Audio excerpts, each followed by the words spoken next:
Mart ja Monika, üks aastaring hakkab jälle täis saama, astume uude aastasse. Millise pilguga te vaatate lõppevale aastale tagasi? No vaataks ikkagi lootusrikka pilguga. Ma ütleks, et see on Donald Trumpi aasta. Ja Donald Trumpi aasta peegeldub ka meil siin Eestis. Me juba näeme, kuidas kameelionid on vaikselt värvi vahetamas ja tooni vahetamas. Ja mõningad die-hard liberaalid muidugi ajavad veel oma vana jura, aga sellised oportunistid hakkavad juba natuke tooni vahetama. Nii et kui jaanuari algul 2025 Donald Trump ametisse vannutati, siis oli selge, et ta ei hakka enam samamoodi, kuidas me ütleme, pisut amatöörlikult oma asju ajama, vaid ta on 4 aastat turmtule käes, süüdistuste käes, kriminaalasjade algatamise käes küpsenud ja nüüd võtab ta asja tõsiselt käsile ja ta ongi asja tõsiselt käsile võtnud ja ega siin ei ole ju mingisugust raketiteadust vaja omandada. Kui me omal ajal ütlesime, et Afganistanist, Ameerika ja liitlasvägede lahkumisel Afganistanist hakkab maailma poliitikas juhtuma ja hakkas juhtuma muuhulgas ka see, et venelased läksid jultunuks ja hiinlased läksid jultunuks ja toimus selline väga selge esimene selline maavärin senises maailma poliitilises süsteemis, siis nüüd Donald Trumpi tulekuga on, ma ütleksin, selline isegi mitte enam järeltõuked sellele, mis Afganistani maavärin oli, vaid nüüd on see päris maavärin toimumas ja sellel saab olema muidugi, see on niisugune kaskaadne või seriaalne, sellel saab olema väga paljudes erinevates valdkondades, olgu maailma poliitika, olgu maailma majandus, olgu maailma jõuvahekorrad, järjest uusi detonatsioone. Nii et see on nüüd maailmapoliitikas. Kui Eesti poliitikat rääkida, siis Eesti poliitika peegeldab seda kõike. Ja nagu ma ütlesin, et meil niisugused visad hinged, liberaalid visad hinged ja need, kes on siis liberaalide poolt kontrollitava, endiselt veel liberaalide poolt kontrollitava rahvusvahelise süvariigi kas šantažeeritavad või ka lihtsalt lollid hüpiknukud, need ajavad muidugi oma senist retoorikat edasi, aga isegi Kaja Kallas on ju sunnitud tegema mingisuguseid korrektsioone oma väljaütlemises. Enam vaba maailm ei vajagi uut liidrit, nagu ta siin algul uljalt kuskil veebruaris või märtsis, millal ta seda teatas. Et nüüd on juba tulnud uus toon, et Ukraina peab leppima sellega, et ta päris seda kõike ei saa, mida ta tahab. Nii et see on ka väga kõnekas ja me siin ette vaatama väga võib-olla ei hakka, aga selge on see, et nagu ma ütlesin, see maailma poliitika ja kõige muutumine on kaskaadne, aga Monika vaatab võib-olla natuke teistmoodi. No ei, enam-vähem Mart ütles suures plaanis kõik ära, aga mis minule isiklikult väga meeldib, on see, et meie erakonna sellised maailmavaatelised seisukohad ja tõekspidamised on selle viimase aastaga saanud ikkagi Eestis väga palju kandepinda juurde. Et ma mäletan tõesti ka seda inauguratsiooni kõnet, mida siis Donald Trump pidas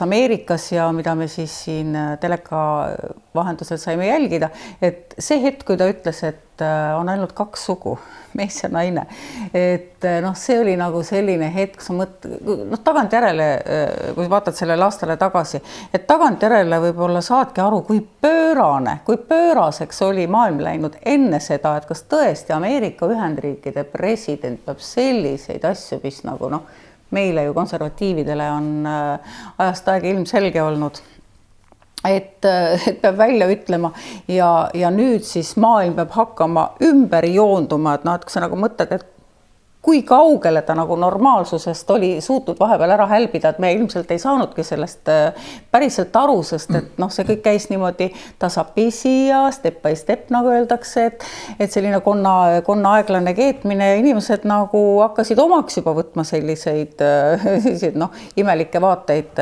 elule ja normaalsusele. Et minul on isiklikult väga hea meel, et kõik see, mida meie oleme rääkinud, noh, alates 2015. aastast, kui hakkas immigratsioonilaine, kui me hakkasime rääkima sellest, et immigratsioon on halb, kõik see, mida me oleme ikkagi rääkinud, et kuidas Eesti on rahvusriik, põhiseaduses on rahvusriik, et kui kaugele me sellest kõigest olime hälminud ja nüüd selle aastaga, ma arvan, et me oleme päris palju juba nagu hakanud nagu tagasi tulema või joonduma sellesse normaalsusesse, et see kõik võtab aega, eks see pendel, nagu öeldakse, et kui on liikunud ühele poole, noh, enam-vähem sama palju ta võtab aega, et ta hakkab tagasi liikuma. Et muidugi nende maailmakriiside tingimustes või selles olukorras, kus me globaalselt oleme, et noh, meil ei ole väga palju aega, et me peame mingid asjad võib-olla kiiremini ära otsustama, kiiremini ära tegema. Ja see, mis praegu Euroopas toimub, need protsessid ju ka, ega siis ei ole enam väga palju aega jäänud, et me ju näeme, et kui niimoodi jätkatakse, siis krahh on ees, krahh on käes, aga et noh, et millal see jõuab ikka sellise, kus me ütlen, kui dominokivid langema hakkavad, et millal see jõuab nagu sinna päris lõppjärku ja asi päriselt kokku kukub, et see kindlasti võtab aega, aga noh, sinnapoole me teel oleme. Ega selle üle nüüd rõõmustada noh, võib-olla väga ei saagi, sest et see kõik võib ju tuua kaasa, noh, kõik need ümberkorraldused, kõik võib tuua ka väga palju inimlikke kannatusi kaasa ja kaotusi ja noh, alati sellistes revolutsioonilistes situatsioonides, noh, kes kannatab kõige rohkem on ju tavaline inimene. Aga noh, lootus kindlasti on selles, et selliste suurte murrangute või muutuste ajärkudes toimub ka alati väga suur hüpe või areng, et noh, seda me kõik loodame. No viimasel ajal on ju need tulnud nagu väärtusküsimused uuesti esile, just see nii-öelda kultuurisõjad, et Mart, kuidas sa sellele vaatad? Me oleme suhteliselt üksi tegelikult ikkagi selles kultuurisõjas, et kuigi siin teised üritavad ka natukene kuidagi nihverdada ennast nüüd muutunud oludes uutele positsioonidele, aga kui me ikkagi vaatame, siis noh, need niinimetatud konservatiivid Eestis, no, mida meie peavoolumeedia nüüd konservatiivideks nimetab, Keskerakond, kes on noh, tegelikult täiesti vasakpoolne erakond, kelle DNA-s on igasuguste riiklike ja omavalitsuste poolsete toetuste jagamised ja maksmised ja noh, tasuta kartulid ja tasuta küttepuud otseselt praegu sealmaal väljas veel ei olda, nagu Savisaare ajal, aga põhimõtteliselt see on neil DNA-s olemas, on vasakpoolne erakond. Siin ei ole mitte midagi konservatiivsusega pistmist. Ja tegelikult on selle erakonna praegused juhid eesotsas Kõlvartiga ka võtnud sellise distantseeruva positsiooni, et ei noh, kultuurisõda pole meile ikka vaja. On küll vaja ja väga radikaalselt kultuurisõda on vaja. See perversne, liberaalne diktatuur, mida meile on püütud siin pähe määrida Eesti rahvale, see tuleb täielikult hävitada. See tuleb täielikult hävitada. Ja see ongi see kultuurisõda.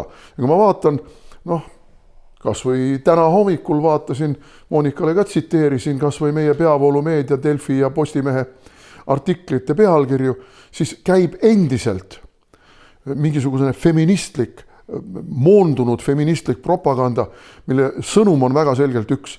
Mehed on pätid, joodikud, vägivallatsejad või kui nad seda ei ole, siis nad on lihtsalt ludrid.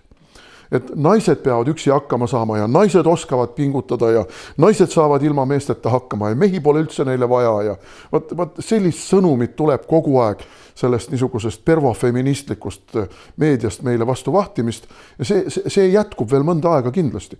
Ei ole mingit kahtlust. Ja mehed peavad selja sirgu ajama ja tõestama, et nad on mehed. Ei ole vaja häbeneda, et ma olen mees. Mind kasvatati meheks. Ma mäletan, kuidas isa ütles mulle, mehed ei nuta. Ma sain haiget. Hakkasin nutma, isa ütles, mehed ei nuta. Mul on see DNA-s sees, mehed ei nuta, vahel ikka nutan muidugi. kõik me oleme inimesed, aga see tähendab enesedistsipliini, see tähendab teatud standardi püstitamist endale kui meessoost isikule. Ja ma arvan, et naistega peaks täpselt sama olema. Nad peaks endale selgeks teema, kes nad siin maailmas on.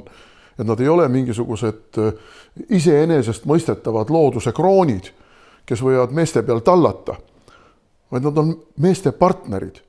Nad on üks yin ja yang, nagu Hiinas, yin ja yang, meesalge ja naisalge, mis teineteist täiustavad, teineteist täiendavad ja teineteist mõjutavad oma erinevate energiatega. Ja austavad teineteist. See peaks olema nagu see ideaal, aga mitte see, et vastastikku üksteisel seljast tallatakse. Et noh, see on nüüd nagu selle kultuurisõjarindelt ja noh, Isamaast ei maksa midagi rääkida, nii nagu nad on libakristlased, nii nad on ka libakonservatiivid. Neil ei ole tegelikult mitte midagi pistmist konservatiivsusega. Nende konservatiivsus on oportunistlik populism. Ja see ongi. Ja EKRE on sellel maastikul Eestis üksi. Meie oleme trumpistid ja selles mõttes, kui Donald Trump on öelnud, et Ameerika, Rubio suu läbi ja Vance'i suu läbi, et Ameerika hakkab toetama tõeliselt patriootlikke ja rahvuslikke jõude, siis Eestis ei ole kellegi teise vahel valida. See on ainult üks, see on EKRE. No Monika, nüüd on ju see tegevuskava, mida majandusministeerium või kliimaministeerium tegi seal 2 aastat ja nüüd surutakse siis seda lausa koolidesse, kogu seda sooideoloogiat ja vääride nimetatakse siis seda, et naisterahvana ka, siin oli juttu just, et feminismist ja muudest sellistest asjadest, et kuidas teie näete seda nagu enda poole pealt? Noh, selles mõttes see on ikka päris jõhker, et Mart siin lähtus oma sellises sõnavõtus võib-olla tõesti ka sellest, nagu me oleme öeldud, et on ainult mees ja naine, aga võt see tegevuskava, see hälbib sellest ikka väga kaugele ja siin ei ole enam mitte midagi tegemist, ütleme sellise tõesti naise au ja väärikuse kaitsmisega või naiste õigustes seismisega, või vastupidi, see sõidab üle absoluutselt oma hulluses absoluutselt kõigest. Ja mis on nagu kõige hullem minu meelest on see, et võib-olla täiskasvanutena me ikkagi suudame heal ja kurjal vahet teha ja ennast ja oma sellist mõtteviisi ja oma vaimset tervist ka kaitsta ja hoida ennast nende asjade eest, aga kõige hullem on see, et nad lähevad ju laste kallale, et see tegevuskava väga selgelt näeb ette, et kogu see ideoloogia tuleb viia ikkagi suhteliselt sundkorras koolidesse ja läbi siis selle, et kõik õpetajad ja siis ka noorsootöö tegijad, kasvatajad, kõik, kes lastega tegelevad ja ka omavalitsuste töötajad, kes laiemalt tegelevad võib-olla seal sotsiaalküsimustega, isegi ka politseinikud ja kõik, et kõik peavad hakkama siis läbima neid koolitusi, kuidas siis järjest rohkem integreerida oma kõikvõimalikesse tegevustesse seda LGBTQ siis kogu seda ideoloogiat ja see on päris jõhker, et kui seda tegevuskava sisu vaadata, siis see on selle teatud seltskonna poolt väga hästi ette valmistatud, seal on kõik rahad ette nähtud, seal on kõik suunised antud, et kui me räägime sellest konservatiivsest pöördest, mis nüüd aasta jooksul on ikkagi käima läinud mujal maailmas, juba Ameerikas eriti rohkem, seal on ju kõik, Ameerikas on kõik juba põhimõtteliselt on ära keelatud sellised asjad, laste soo muutmine, eks ole, laste sandistamine, kõik võimalike nende puberteediblokaatoritega, nende kehaosade lõikumine, see kõik on ära keelatud juba, et nii nagu Mart ka ütles, et nad kogu see liberaalne seltskond praegu veel, nad saavad aru, et see konservatiivne pööre on tulemas ja nad praegu veel üritavad nagu viimast võtta sellest olukorrast, et nad on siin võimul, me teeme, sest me saame ja nad lükkavad seda nagu kõike halma, kas see nõusoleku seadus, vihakõne seadus, kõik sellised asjad nüüd lükatakse veel, sest et nad teavad, et neil on ikkagi Riigikogus enamus, kogu see matemaatika käib meil 101 piires ja ükskõik mis neile siis nüüd pähe tuleb veel ära teha, et selle nad siis nagu suruvad Riigikogus ka seadusandlikul tasemel läbi. Ja et see on nagu päris kole, et kõige rohkem ma olengi mures meie laste ja noorte pärast, et siin on ka küsitud, et mis siis selles, liberaalid ka küsivad, et mis siis sellest nagu halba on, et keegi seisab siin, ma ei tea, nõrgemate eest, et nad teevad seda nii sellisel saatanlikul ja kurjal kujul, et me teame, et noored teatud vanuses on ju väga haavatavad ja kõik see ütleme puberteedi aega, kõik see hormoonide möll, nad on nii suures segaduses ja siis on koolitatud selle tegevuskava järgi täiskasvanud, kes peavad nad siis võtma nii-öelda oma meelevalda ja hakkama neile rääkima asjadest, millega ei ole nagu normaalsusel mitte midagi pistmist. Ja need vaesed noored, kes on segaduses, nad kõik tahavad kuuluda, nad tahavad omada mingit identiteeti, see on sellele vanusele nagu väga, väga omane, nad tahavad, et keegi kuulaks ära, keegi hooliks neist ja nüüd koolitatakse neid inimesi, kes peakski nagu noortega tegelema just sellest hoolivuse pinnal, koolitatakse neile edasi andma seda perversset ideoloogiat ja mida see kaasa toobki selle kaasa, et noor tunneb, et ta on ära kuulatud ja ta hakkabki nagu mõtlema, et ta hakkab nagu sinna minema ja teised noored jälle vaatavad, eks oi, temaga räägitakse, temaga tegeletakse, miks?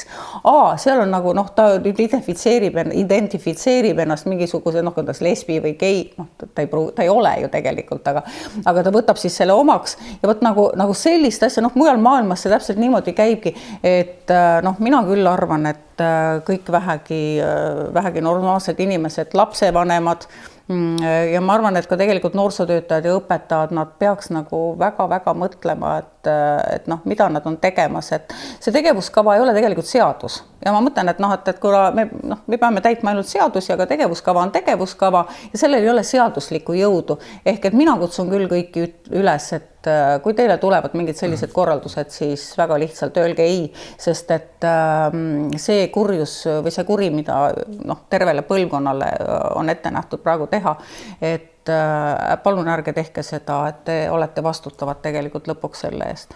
No vastu tuleb hakata ja vanemate puhul tuleb arvestada sellega, et kui see ikkagi niimoodi käiku läheb, siis teid ühel hetkel hakatakse karistama. Kui te ütlete, et ma ei ole nõus, et minu lapsega nii käitutakse ja mina ütlen oma lapsele täiesti teistsugust sõnumit ja püüan teda hoida normaalsuse rajal, püüan, et temast saaks mees või naine, korralik pereema, et ta tahaks lapsi, mitte ei oleks suhtumisega, et lapsed on lollidel ainult. Ma tahtsin korrigeerida, Monika siin korduvalt ja korduvalt ütleb mujal maailmas. Ei ole mujal maailmas. See on põhiliselt Euroopa Liidus ainult. Seda Ameerika Ühendriigid on ka sellest välja astunud, jah, selles valges maailmas. Austraalia on täiesti hullumeelne, Kanada on täiesti hullumeelne, kõige hullem on Inglismaa. Saksamaa ei ole ka palju parem, et selles areaalis, aga Venemaal seda ei ole, Hiinas seda ei ole, Aasiamaades seda ei ole, Indias seda ei ole, moslemimaades ammugi ei ole, Aafrikas ka ei ole, Ladina-Ameerikas ka ei ole, et ei ole mujal maailmas. See on ainult selles täiesti perverteeritud nii-öelda valges maailmas, kus see ka koomale tõmbub praegu. Ja me ei peaks olema jälle viimased, kes siin seda liberaalset võitlust edasi peavad rahva tahte vastaselt, sest kui me räägime rahva tahtest, siis missugune moraalne õigus on praegusel absoluutselt ebapopulaarsel, tegelikkuses absoluutselt oma mandaadi kaotanud valitsusel ja ametnikel sellist asja ajada. Neil tegelikult puudub selleks igasugune moraalne ja formaaljuriidiliselt neil see õigus võib olla, aga igasugune moraalne õigus puudub selleks. Ja see mööduv aasta tegelikult paljastas selle ju ka väga selgelt. No sa oled, kui vaadata nüüd järgmisse aastasse, siis hakatakse ju valmistuma jälle Riigikogu valimisteks ja sinul on ju selline ettenägemisvõime või selline geopoliitiliselt ka väga laia. Sa näed asju ette, nii ta on kippunud ka minema, mida sa oma ajaloolase ja poliitiku kogemusega oled näinud, et kuidas sa seda järgmist aastat nüüd näed üldse, mis siis tulemas on? No järgmisel aastal maailmas toimuvad ikka jätkuvalt väga suured muudatused ja järgmine aasta on tõenäoliselt kas Euroopa Liidu eelviimane või viimane aasta ilmselt mitte, aga üks nendest otsustavatest aastatest, mis Euroopa Liidu lükkab täieliku kokkuvarisemise kursile ja jällegi meie liberaalne globalistlik klikk ja neid teeniv süvariik ja neid teeniv ajakirjandus loomulikult eitavad neid protsesse ja püüavad jätta mulje, et neid protsesse praktiliselt nagu ei olegi olemas või kui on, siis ainult paha Donald Trump ajab siin kaikaid kodarasse Euroopa Liidu progressi teel liikuvale vankrile. Tegelikkuses on muidugi asjad ikkagi vastupidised ja Euroopa Liidu puhul on mitte ainult kõik need sisemised lõhed, mis on väga suurel määral tingitud ka sellest samast kultuurisõjast, vaid ka majanduslikud põhjused. See riik ei ole majanduslikult enam elujõuline ja ei ole seda jällegi sel põhjusel, et on rakendatud ideoloogiaid, mis on laostanud selle riigi majanduse, energiasüsteemi on laostanud, kogu see rohepoliitika on laostanud tööstuse, et juba kõik need on kumuleeruvad protsessid. Kui võib-olla 2-3 aastat tagasi, kui need protsessid siin tõsisemalt käima pandi, kaasa arvatud Eestis, ei saanud veel aru, kui laastavad need tagajärjed on, aga need tagajärjed on juba kätte jõudnud ja järgmisel aastal, ülejärgmisel aastal jõuavad ikkagi need mõrud viljad juba täiel määral kohale ja see annab loomulikult surmahoobiga sellele monstrumile nimega Euroopa Liit tervikuna. Nii et Euroopa Liiduga läheb rutem, NATO-ga, mida me ka siin tuututame kogu aeg, kuidas meie olemegi NATO, mis läheb nüüd kohe Venemaa tükeldama ja põlvili suruma. NATO-ga läheb natuke kauem, sest et NATO on tegelikult Ameerika Ühendriigid ja Ameerika Ühendriigid kasutavad NATO-t nüüd selles keerulises ja pingelises ja sugugi mitte suurt sõda välistavas olukorras survevahendina teistele NATO liikmesriikidele, eelkõige NATO suurematele liikmesriikidele nagu Inglismaa, Prantsusmaa, Saksamaa, aga ka täiesti arvestatava sõjalise potentsiaaliga riigid nagu Rootsi ja Itaalia ja veel mõned teised, et seda kaudu ükshaaval survestada, ükshaaval lõhestada NATO-t ja lõppkokkuvõttes NATO kui külma sõja aegse ja otseselt Venemaa vastu suunatud organisatsiooni laiali saatmist teed sillutada. Et see tuleb, ma arvan, et mitte aastal 2026, aga põhimõtteliselt see tuleb. Ja kui mina rääkisin aastal 2020 sellest, et Eestil on vaja NATO kõrvale plaan B-d, siis see plaan B on praegu aktuaalne. Aga meil loomulikult see globalistlik ja rahva mandaati mitte omav klikk mitte midagi selles osas tegema ei hakka ka aastal 2026. Nii et me lohiseme sündmustel sabas ja millega see kõik lõpeb. Mida kauem see globalistlik klikk Eestis märatseb, seda halvem on meie tulev saatus. See saatus ei taba meid kõige valusamalt veel aastal 2026. Võib-olla ka meil mitte 2027, ma ei oska täpselt öelda. Aga maailm laguneb meie silmade all ja siin on vaja mitte emotsioone ja ideoloogiat, vaid kainet enesealalhoiu instinkti ja sellest lähtuvat poliitikat, aga seda me Eestis aastal 2026 ei näe. Ja ei näe väga mitmel põhjusel. Esiteks, meid manipuleeritakse ajakirjanduse vahendusel kogu aeg, meile räägitakse täielikku libauudiseid kogu aeg, libaideoloogiat määritakse pähe. Teiseks, meil riiki ei valitse mitte valitud poliitikud, vaid nende selja taga olevad kallutatud jõud, kes omakorda on mõnede veel võimsamate jõudude teenistuses. Ja kolmandaks, seni kuni meil on e-valimised, on meil rahva tahte selline markeeritud esitamine, et näe, see võidab ja see. Ja seda markeeringut sisendatakse inimestele küll valimistulemuste võltsimise kaudu, aga eelnevalt siis küsitluste võltsimise kaudu. Ja praegu on küsitluste võltsimised suunatud sellele, et näidata, et meil on konservatiivne pööre, meil on 2 uut Eesti rahvas, uskuge ja lootke. Res Publica volum 2 Isamaa näol. Me ju näeme, mismoodi Reinsalu korjab selle omaaegse Res Publica riismeid kokku sellesse Isamaasse. Ja teine on siis nüüd ühtäkki on meil tohutu rahva armastus tegelikult venemeelsesse ja venelaste elektoraati esindavasse Keskerakonda Kõlvartite juhtimisel. No see kõik on ajupesu, mis meil toimub. Ja noh, aga rahvas muidugi laseb oma ajusid ka pesta ja kui sulle nädalast nädalasse tuuakse küsitlustulemusi, mis ütlevad, et näed, need on nii populaarsed, aga näe, need lähevad langustrendis kogu aeg, siis sellel on loomulikult avalikkuses oma mõju. Aga sellega, nagu ma ütlesin, sillutatakse teed valimiste võltsimiseks. Nii et meil seisab ees, Eesti rahval seisab ees, aga ka meil erakonnana ja me peame endale sellest kainelt aru andma. Seisab ees väga raske olelusvõitlus.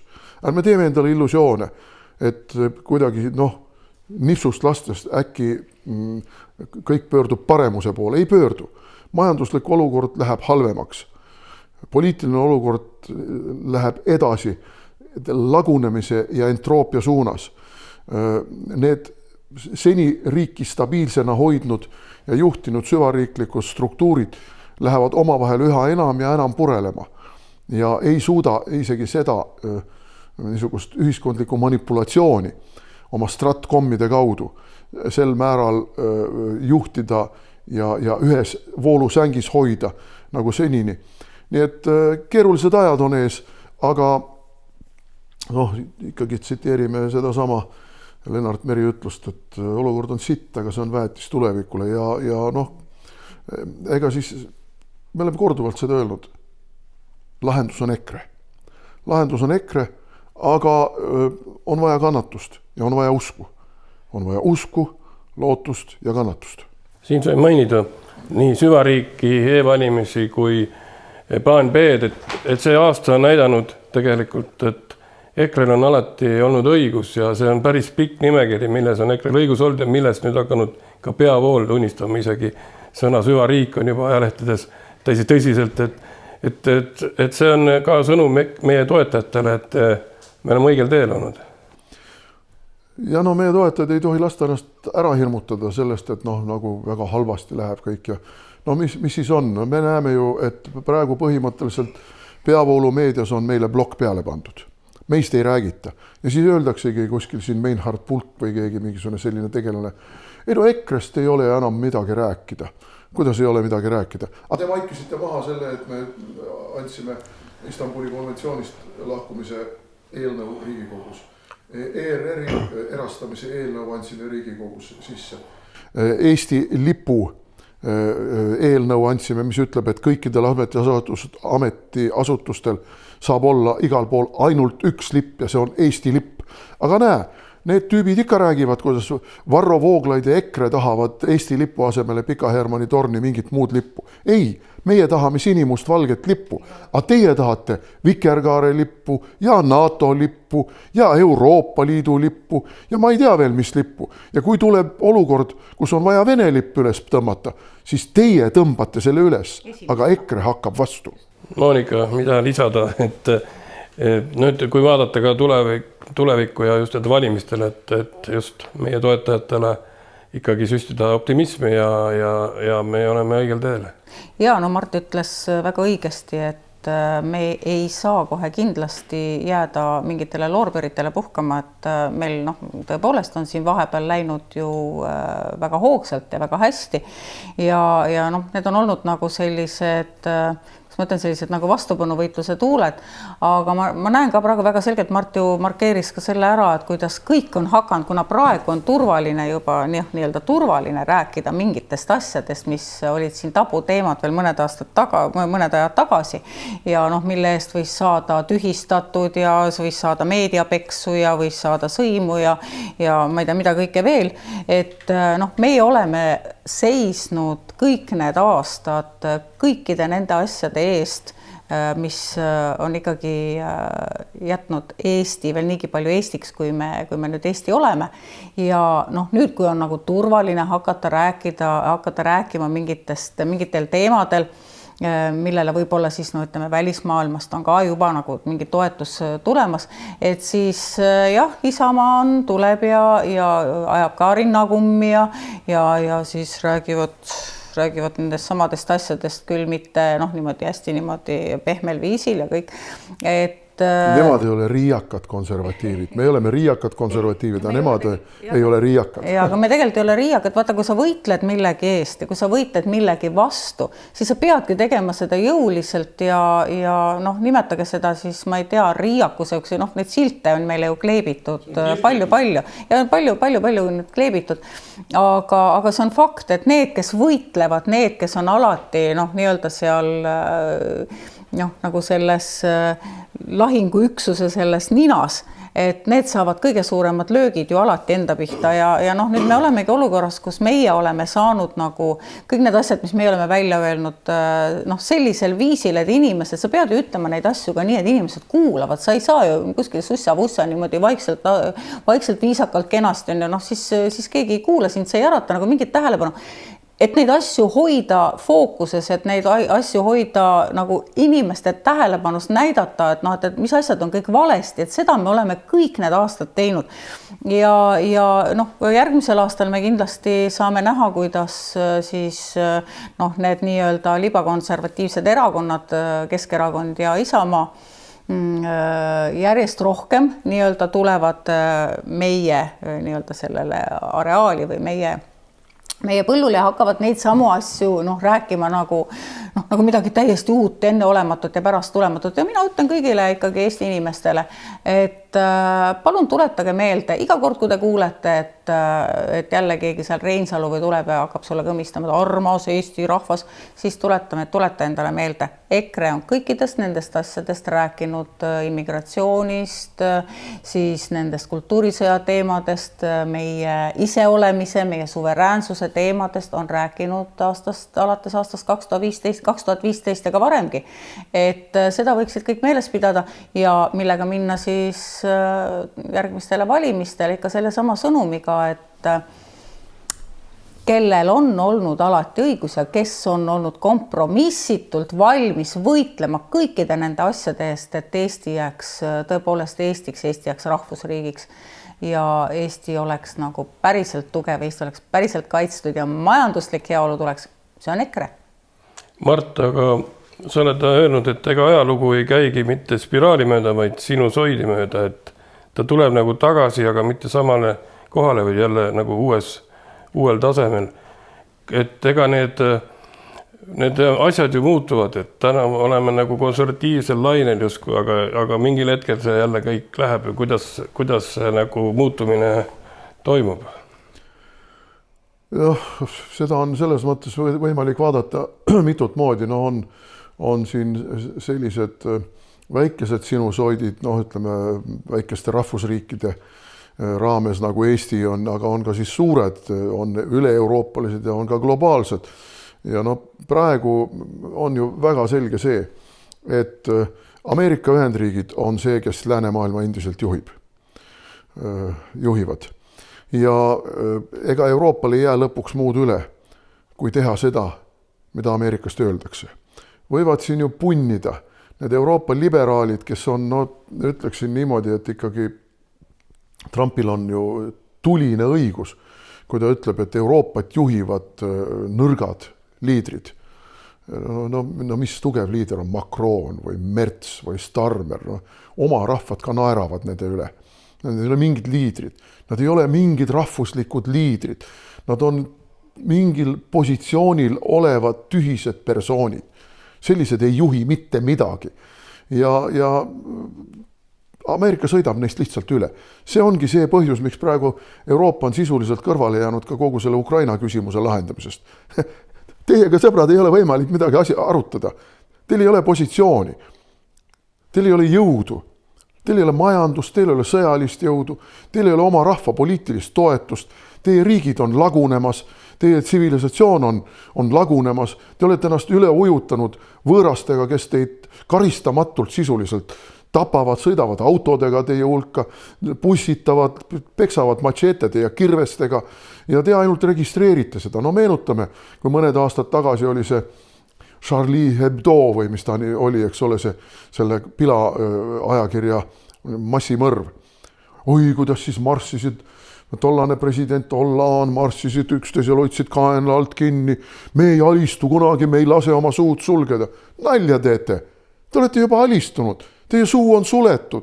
Te vabandate ju kogu aeg. Nagu Soomes oli see missiskandaal. Tegi niimoodi. Soome valitsus, Soome president tõttasid Aasia riikides vabandama. Vabandame, me ei ole tegelikult rassistid. Ärge meist nüüd ikka nii halvasti ka. Mingitki rahvuslikku uhkust ei ole. Mingit huumorisoont ka ei ole. See ongi nüüd see. Maailmakord muutub. Ameeriklased tegid endale selgeks, et selle poliitika jätkamisega Ameerika suures rahvusvahelises konkurentsis, kus mängijaid on väga vähe.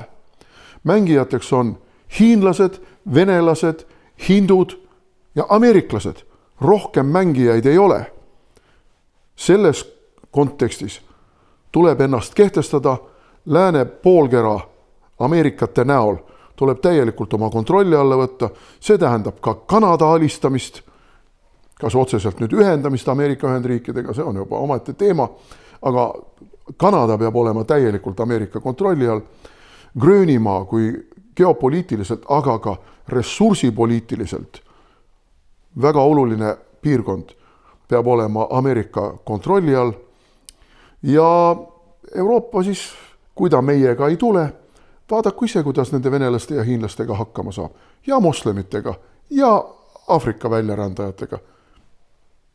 Meil ei ole vaja liitlasi, kes töötavad meile vastu, ja meil ei ole vaja liitlasi, kellede kultuuriline ja ütleks isegi, et riiklik positsioon on selgelt hägustumas ja alla käimas. Meie ei võta teid enda ülalpidamisele enam, ja nagu ütles Trump Jr., me ei ole enam idioodid tšeki raamatuga. Me ei maksa kõiki teie lollusi kinni. Me ei maksa kinni teie homopropagandasid, teie kliimahüsteeriaid ja teie rände ja rassismi teemalisi ideefikse. Me ei maksa seda enam kinni. Tahate sellega tegeleda? Makske ise. Me ei maksa kinni ka teie sõda Ukrainas. Tahate sõdida? Sõdige, aga ilma meieta. Ja noh, tore ju, meil räägitakse, kuidas NATO purustab Venemaa. No kuidas te purustate Venemaa, kui ameeriklased ütlevad, et meie passime? See on nagu kaardilauas. Panused on kõrged ja üks inimene on enda ette kogunud selle suure võidupoti ja teised tahaksid seda uuesti jagamisele panna, aga see, kelle käest see võidupott ütleb, et ma seekord passin. Mängige oma pisikeste panuste peale, aga meie passime.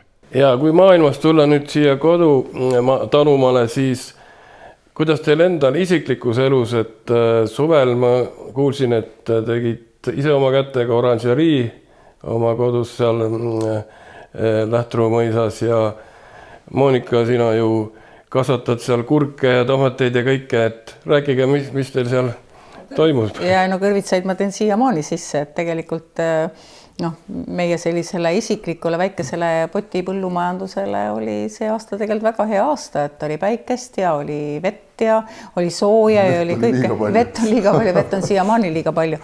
Aga kõrvitsad kasvasid mul ja sellised korralikud hiiglased ja et mul isegi kõige suurem kõrvitsa keedupott, mida ma olen kogu aeg kasutanud, et need 3 hiigelsuurt kõrvitsat ei tahtnud sinna hästi sisse ära mahtuda, et see on selline igasuvine asi, mis annab hästi palju sellist rõõmu, ega ilma asjata ei öelda, et istutades oled sa õnnelik, vastab tõele. Et kunagi me kasvatasime ka kanu, nii et me oleme täitsa mõelnud, et võiks ükskord uuesti need kanad võtta ja selles on ka oma selline. No see kuidagi... Kanadega oli selline asi, et me saime nagu suveks ühelt suurelt kanakasvatajalt nii-öelda laenukanad, et me võtsime kuskil jaanipäeva paiku ja andsime augusti lõpus tagasi. Et talvel kogusime toidujäätmeid ja söötsime siis suve jooksul kanadel ära, saime oma munad sealt. Aga kui me peaks praegu nüüd võtma, tema lõpetas seal selle kanakasvatuse ära meil naabruskonnas, et peaks võtma, ma ei taha neid kanu sügisel tappa. see on nagu üks põhjus, miks me ei ole enam võtnud. Jah, Mart on hellakeseks läinud, et ta on oma põllumajanduslikus tegevuses ju kõike teinud ja näinud, aga tõele vastab, et me ka arutasime juba, tookord arutasime, et kuidas neid, et ilmselt tahaks neid kanu kasvatada, see kuidagi mingi selline asi on, mis seob sind nagu päriselt elu külge.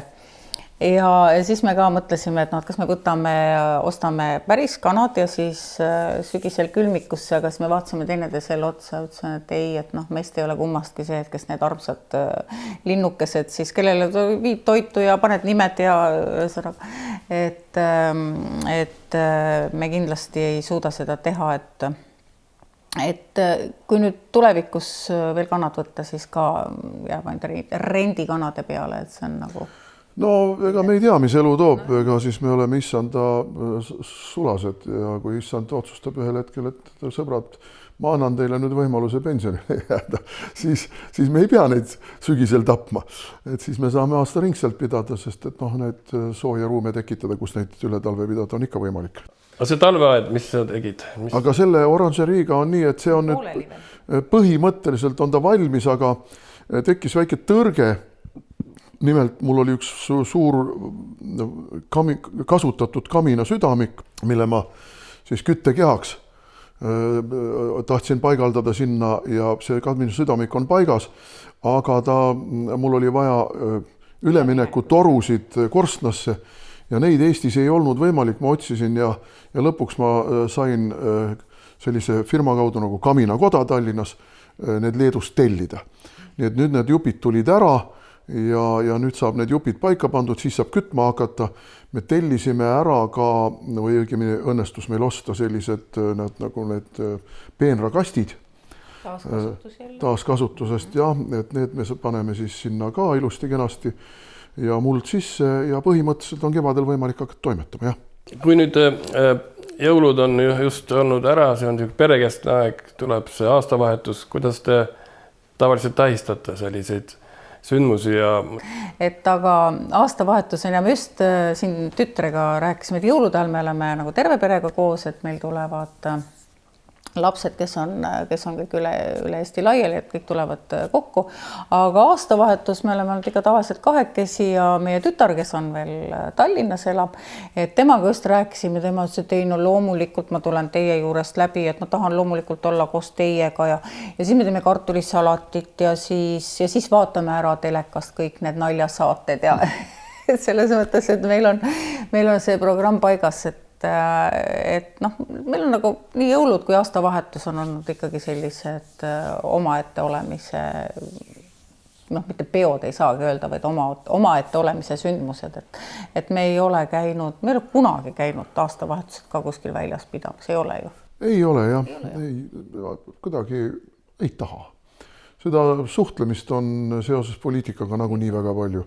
Ja ma olen nüüd Pärnu linnavolikogus, see on nagu veel lisadimensiooni toonud sinna, et seal on ka teised inimesed ja teised probleemid ja teised kohtumised ja teiste inimestega asja ajamised, et ausalt öeldes ma ei ole ka loomu poolest selline supersuhtleja, ehkki võib-olla väljapoole jääb selline mulje, et ma olen, aga tegelikult ma ei ole, ma väga armastan üksi olla ja Monikaga olla. See on, meile meeldib kahekesi olla. Ja kuna ma olen selline kahekurna mees, nagu öeldakse, et mul on ju esimesest abielust juba suured lapsed, Martinit kõik tunnevad ja mul on 9 lapselast tänu nendele, et meil veel oma lapselapsi ei ole kahjuks, aga küll nad tulevad. Küll nad tulevad ja et siis ma arvan, et me kuskil aasta algusesse võib-olla planeerime ka selle, et mu suured lapsed ja nii palju, kui need lapselapsi saab tulla, sest mõned lapselapsed on ju välismaal. Martin üks tütar on Maltal ja vahetusüliõpilasena läks sinna. Ja Maarja tütar on Pariisis, lõpetas nüüd Londonis kunstikooli ja praegu tegutseb Pariisis. Ja Triinu, kõige vanema tütre, üks poeg on Soomes. Nii et see pere on selles mõttes selline, et kes kus parasjasti on ja kui palju nad Eestis saavad ja millal nad ka siia jõuavad, kas nad saavad siia tulla, et eks me siin planeerime ja vaatame, et tahaks ka selle nii-öelda suurperega kokku saada. Aga me jah, jõulude ajal oleme oma lastega ja aastavahetusel on meil meie kallis tütrekene. No mis me ikka soovime, ega me oleme osa Eestist. Ja kui Eestil läheb halvasti, ega mina ei saa mõelda nii egoistlik, et mul on ükskõik, peaasi, et mul läheb hästi. Et siis ma tunnen alati, et nagu minul kuidas trebitakse tükke, et ka minul läheb nagu halvasti. Isegi kui võib-olla materiaalselt ei ole mingit katastroofilist olukorda aga ta rõhub vaimselt. Et ma loodan, et aasta 2026 muudatused saavad olema Eestile kui mitte koheselt tunnetatavalt, siis pikemas perspektiivis positiivseid lahendusi pakkuvad. Et seda ma usun ja loodan. Ja ma täna hommikul muide istusin ja jõin kohvi ja mõtlesin, aga kes ma siin maailmas olen? Ja ma mõtlesin, ma olen Jumala ristisõdija. Ma teen seda, mida Jumal mulle ülesandeks annab. Ja kui Jumal annab mulle ülesandeks võidelda, siis ma võitlen viimseni. Ja kui Jumal ütleb mulle, praegu oota, ei ole võitluse hetk, me valmistame alles seda suurt võitlust ette, siis ma ootan.